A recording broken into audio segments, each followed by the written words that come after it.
whole new global talk show, Newstellers. Let's meet our 4 international panelists.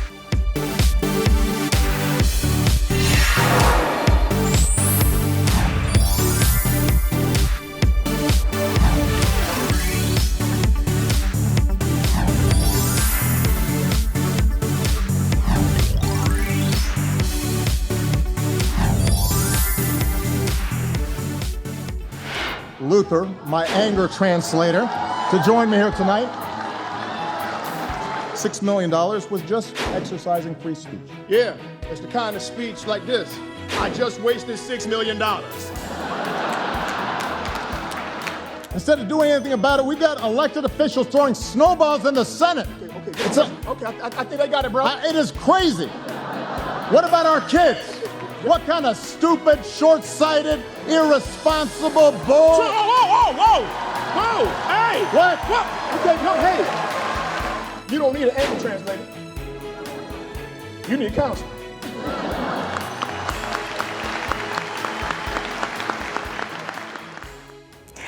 So the White House Correspondents Association dinner was held in Washington last month, and President Obama showed his usual sense of humor along with Luther, the anger translator. So this kind of thing I think would be unthinkable in Korea and the Korean President Park. But what were your thoughts? What was your reaction to Obama this? has, in terms of U.S. presidents, Obama's probably the funniest leader that we've ever had. I mean, he's got great comic timing. I think that's what really makes him stand out. And I think that's good for a leader because he shows confidence. When you do these kind of jokes and this kind of spontaneous interaction with the people, you show you are confident, and that's very, very useful for a leader. I totally agree with Atta, and I think many leaders are not really willing to make themselves vulnerable on a big stage like that. They're not willing to depict themselves in a way that might be kind of lighthearted or poke fun at them. But yeah, I think for a leader to do that, it does display a great level of confidence. But do you think that he shows himself as vulnerable? Because what bothers me a little bit, like that gives him a very good image of himself, and he has this image of a very cool guy, but there is a lot of things that Obama is doing that is not cool at all. Sure. Like drone and essay. So you think he's trying to mask that? Yeah, it bothers me a little bit, Well, actually. I mean, the whole idea about the White House Correspondents' Dinner is a time to kind of let loose and make jokes. I mean, they have comedians emceeing, and right. I'm not going to excuse some of the more shady things that DC is doing, but it's kind of a time to step back from all that. So do you think people take Obama less seriously because of skits like this? Or? I think people will like him more because Okay. of skits like this. So do you think that's the reason behind him doing it? Well, Obama as a politician, like a huge amount of his popularity and his appeal to voters has always been his way of speaking, his charisma, much more than like his actual qualifications in governance. Okay. Well, Which is problematic, I think. But I guess we will talk about that. We will be Yeah, I talking think about there's that a lot to later. talk All about right. here, So we've yeah. got many different types of leaders, many different types of leadership styles. But I think leaders always have been and always will be part of an evolving society. So let's get into today's topic, all that leadership. So I think for me, the beauty of leadership is that in theory, anyone can become a leader. But once you do become one, you start to exist more for the members rather than yourself. So what do you guys think it takes for someone to be an effective leader of a community, a corporation, or even a country? I think it's really important to have a vision, and you have a plan, you have a way of getting there, and you're able to inspire the people that you're working with to work together on that step-by-step plan toward that vision that is appealing to them and to you and can work for everyone. So a long-term goal. Also, you have to be innovative. You have to show something new. A leader cannot copy other leaders because they have their people. So you have to show something new, some new vision, like Steve said. And also, you have to let people know that you can manage it, that you can solve their problems. There was a book out in 2011 called A First-Rate Madness that made the argument that a great leader is a little crazy, that it's in a time of crisis, someone who has a kind of mood disorder can handle these tough times better. And the author cites Abraham Lincoln during the Civil War, JFK during the Cuban Missile Crisis, and even Winston Churchill during the London bombing, World War II. All three men have been said to have suffer from some depression or other mood disorder. So it helps them get through those crises. Well, I think there probably is a correlation between, what could be diagnosed as mental illness and extraordinary leadership, because leaders by definition see things in a different way. They look at the same situation and they see things that other people don't see, and they see sometimes unorthodox ways of getting there. Sure, a leader who always follows the prescribed path, always, does things by the books, he or she is not going to be able to handle situations that are rapidly developing, that, many variables come into play. So, right, someone who has a different view, an unorthodox view, as Stephen said, could potentially handle these situations much better. But something that bothers me is that if you look at leaders now, most of them are driven by this very strong ambition and thirst for power. And I see less and less leaders driven by their values or their ideas. For example, I really admire Nelson Mandela, and I see very few leaders like this who had these strong ideas and were ready to sacrifice everything for their ideas. What you are describing is a little bit like the ideal version of a leader, but this is not the leader I see today. Okay, I think most of you,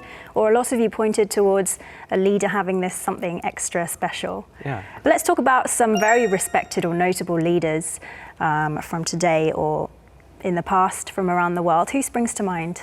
Well, I think of one example that I read in an article a while ago of a CEO of a company who decided that he wanted everyone who worked at this company to earn at least $70,000 a year, because he thought it was fair to have this sort of everyone who works there earns a respectable standard of living. And in order to do that, he had to cut his own salary. And so he cut his own salary from $2 million a year to $70,000.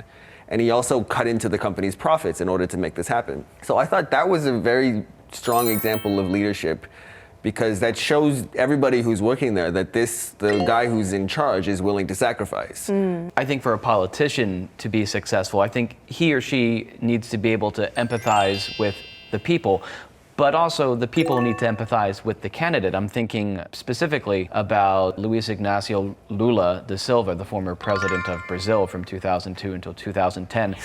He had a very compelling story. He grew up quite poor, uneducated, rose through the ranks through the Brazil's metal workers union, became a union activist in the 1970s. He appealed to the Brazilian electorate because of his story, because like him, more Brazilians had a story more similar to him. And Lula, he generally did a good job, and the Brazilian economy grew during his administration. So I think it was a good example of someone who was able to connect with the people based on his own experiences. There's another example that is one of the coolest leaders probably in the world, is that Dalai Lama. He's like Indira Gandhi. He never lost his confidence about peace. Well, I covered a press conference that he gave in Toronto many years ago when I was a student journalist. And the really cool thing that I thought he said at the beginning of the press conference is he said, "A lot of people think that there's something special about me." He said, "No, I'm just a regular guy. I'm just a regular guy who was born into a very extraordinary situation." I mean, a lot of people who are in, exalted positions, they do what they can to encourage that. But it seems like everywhere the Dalai Lama goes, is he tries to sort of put down this myth about him as being a sort of supernatural figure. Yeah. So I thought that was cool of him. Back to the business sector, I read recently a series of articles about the Tata family in India. Yeah. And this is very impressive. This is this family who set up this huge business empire in India. And from the 18th century, they tried to implement social policy for their workers. Even before the law made it mandatory, they started very early pensions, 8 hours working day, the maternity benefit for pregnant workers. And the company, the holding company, is owned by charity trust. And a lot of every year they give $200 million to charity. And I think I really appreciate this kind of example from the top, even in the business world. So again, a huge range in leadership styles. You've got innovation and contribution to society, humility, the ability to identify with the people, and leadership by example. And I think the way they manage risk is a really big characteristic or a crucial qualification for a leader as well, especially in today's chaotic world. You've got the crises in Syria, Ukraine, ISIS. So some people are saying that America is losing its grip on the international stage, and that the role of other superpowers such as China, Russia is becoming really, really crucial. How do you think their leaders have been performing recently? Well, I think something that we should mention in this discussion is America over, basically since like maybe the invasion of Iraq in 2003, have done things that have eroded their moral credibility abroad. Like they've always espoused values like democracy and freedom, but the American military, and it's both domestically and abroad, has done things that have been invaded people's privacy, that have violated people's human rights. And I think in some parts of the world, people stopped looking to the U.S. as the kind of moral leader that maybe they once were. Sure. There's a mismatch. Since the Soviet Union collapsed in 1991, the U.S. had been the sole superpower, and that is an anomaly. It couldn't last forever. And now, I think with China's rise, it presents a rebalancing of world power. And of course, the European Union has its influence too. But it's right now, and Russia, of course, is re-emerging. So I think we're seeing a multipolar world come back into play. Mm-hmm. And now one big leader on the spot is Xi Jinping, the leader of China. Well, on one side, he's kind of very authoritarian. He has journalists in jail. He punishes people who doesn't think like him. But on the other side, he has been like very good as a leader, I think, for his people. He's really popular in China. And to stay in Asia, I would like to mention Shinzo Abe in Japan. In the Japanese history of prime minister, he's an unusually strong leader. Of course, everybody knows Abenomics is a policy to try to take his country out of the economic crisis. But on the other side, same maybe as in China, he relies on a very strong nationalist agenda. He has a very conservative view on many historical issues, which is raising a lot of conflicts with its neighbors, especially South Korea and China. One example in that discussion would be Vladimir Putin, the leader of Russia. He projects this image of himself as a very physically strong and athletic and daring kind of man. And I think he's been able to lead the country in a way where he appealed to the citizens' nationalism and this sort of like Russian desire to be a great power, but while also doing things that kind of went against most people's day-to-day wishes, by really cracking down on freedoms of expression and association, of being involved in a lot of very corrupt business dealings. So I think he's a great example of just how mobilizing nationalism can be. Yeah, absolutely. So we may not always agree with their methods, but we can argue that they have been effective in some sense. Guess who is the leader of the most reclusive nation in the world, going completely against this tide? Yeah, we know that guy a lot, right? It's probably the name he writes the most in our daily life. Yes, the North Korean leader Kim Jong-un. He's well known for getting rid of those around him who are a threat to his power, and shockingly, another execution reportedly occurred fairly recently. It's been all over the media that North Korea's military head Hyun Yong-chol was executed at the hands of North Korean leader Kim Jong-un on charges of treason, allegedly falling asleep at a military event. So this is not the first time, and I'm sure it won't be the last, where Kim has purged those around him, seemingly just to show off his power. Sometimes. He's consolidating his power, but we never know 100% what is happening in the top elite of North Korea. So we can rely on some reports of intelligence of South Korea, we can rely on some sources. And they've messed up before, they've gotten it wrong before. I'm not too sure. I don't have... In the case of that purge, maybe the details are wrong, maybe he was not killed with an anti-Aryan gun or something. Gun, yeah. But I think it probably was killed. There is other reports, like Daily NK, for example, it's an NGO which has a lot of information from North Korea, and they confirmed it. So I think the fact that there is much more purges in North Korea under Kim Jong-un than there was under Kim Jong-il, that's probably true, I think. Yeah, I agree, and I think that what Kim Jong-un is doing is using violence to compensate for his own shortcomings as a leader. Sure. He doesn't have many decades of experience at the helm of North Korea. He doesn't have a lot on his resume. He has the legitimacy of being from the ruling family, but that's pretty much all he's got going for him. If you see pictures of him or you see him speaking, he's not a terribly charismatic guy, but he is still the person that controls which direction the guns point in North Korea, and that's the strongest thing. Yeah, analysts disagree, but I see these purges and this the killing of the minister as a sign of weakness, really. I agree. I don't see. Yeah. Well, he's probably never gotten the consent of North Korea's old guard who were put in place by his father, perhaps even his grandfather, Kim Il-sung. And right, he needs to kind of establish his authority, root out people who he suspects of being against him. And unfortunately, it seems to be causing a lot of bloodshed. He promotes, demotes people very easily. He sent the minister of army to Moscow twice and he kills him.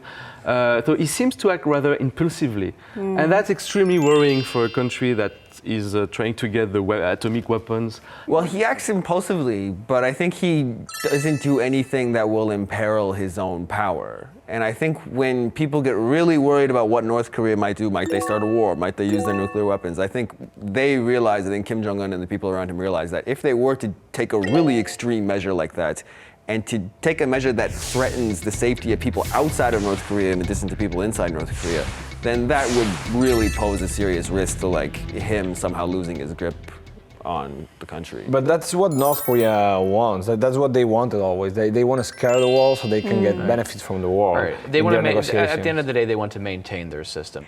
Right, well, this may be a long way off in North Korea, but in the rest of the world, we're seeing a lot of female leaders these days. You see Michelle Obama dancing along with some participants of So You Think You Can Dance, the competition show.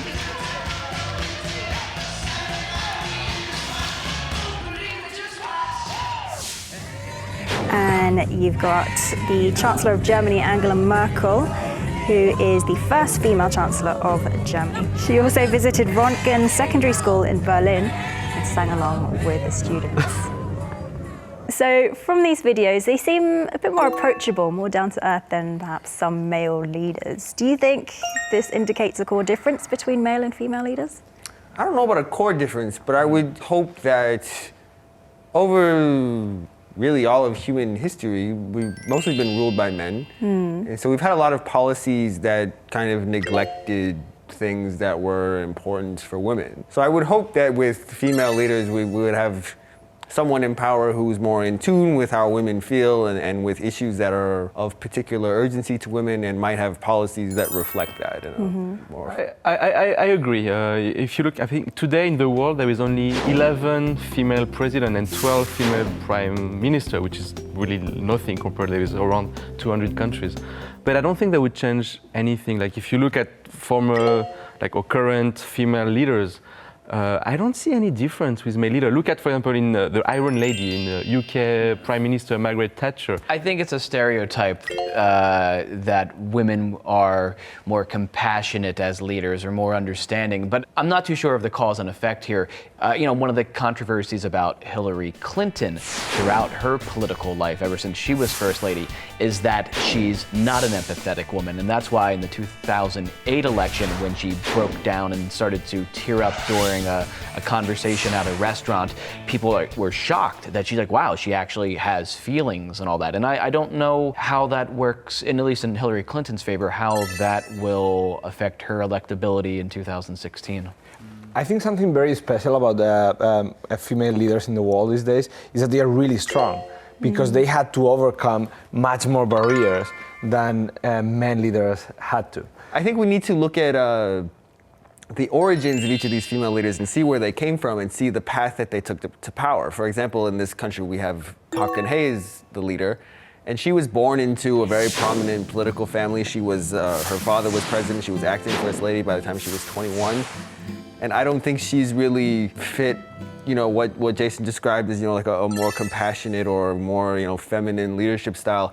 Like foreign journalists sometimes look at a case like Park Geun-hye's and have this sort of like naive Western idea that like this is a breakthrough for women. There was an article in the Globe and Mail, the biggest Canadian newspaper. There was this horrible article after Park Geun-hye was elected saying that her victory signals a significant breakthrough for gender relations in Korea. It doesn't mean If you look at standings like from the World Economic Forum or other global rankings, gender equality in South Korea is still very low, and it has not improved at all, or at least not very much since Park became president. But you can have some hope that that might change things, like having a female leaders can only bring good things in terms of... But I mean, 10 years ago, it might have been unthinkable to have a female president even. So I think people's perceptions are changing as well. And the fact that she doesn't have kids, maybe that would help other women who don't want to start a family to say, hey, I don't want to have a family, and look at the president she doesn't have, and nobody say anything Doesn't make about you it. less of a woman.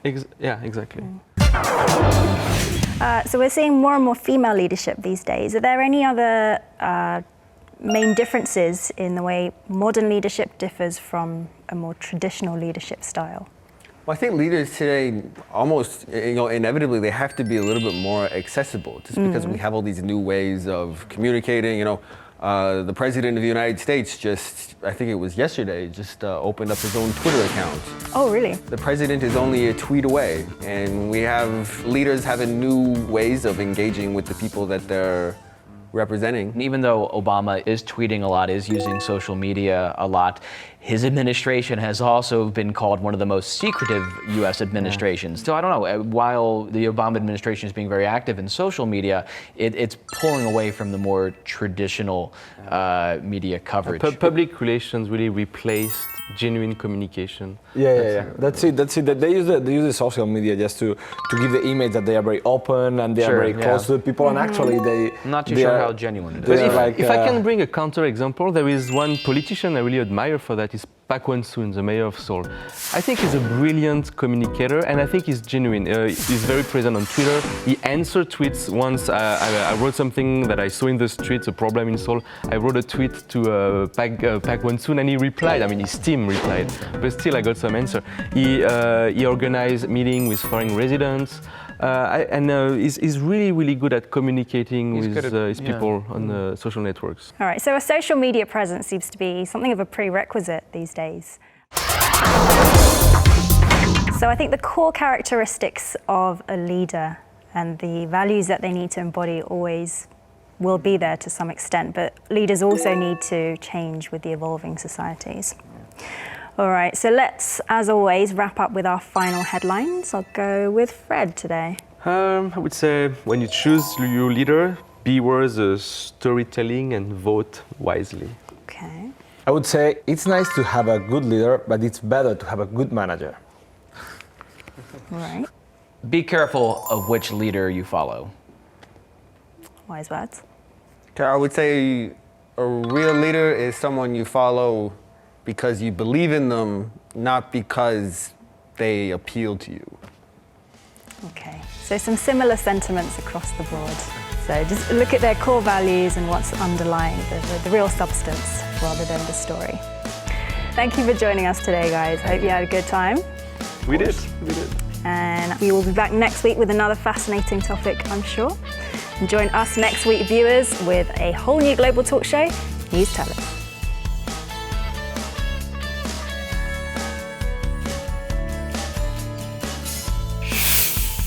We will be open for any opinions or requests on our official website as well as our Facebook page.